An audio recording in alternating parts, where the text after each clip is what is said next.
Oo. Tsaka ano yan, you cultivate that. You make it a normal thing at home na nag-uusap-usap kayo. And I always tell my kids also, there are no questions that are stupid. Hilig na stupid, di ba? Anong stupid? Hindi, walang question na stupid. And there are questions that are not too hard or that are too, I don't know, for a lack of better term, censored for them. Tanungin mo na ako. Lagi sasabi, tanungin mo na ako kasi alam mo ako, hindi kita i-judge. Dahil mami mo ako love kita. I love you with all my heart.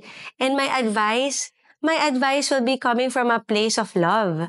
Because I want you to grow and be better and be equipped. Trust me. Diba? So, laging ganon. Na successful kayo ni Dog sa pag-cultivate ng environment of love sa bahay. So, I think, paki-note natin. Mental note. Di ba kasi sometimes talagang papagalitan natin unfairly yung mga bata. Dahil pagod tayo, ganyan. Yung sa totoo lang, real talk, di ba? Sometimes you're harsher with the people closest to you than the people outside, your friends, Yeah, di you ba? give more grace to the people who are Exactly.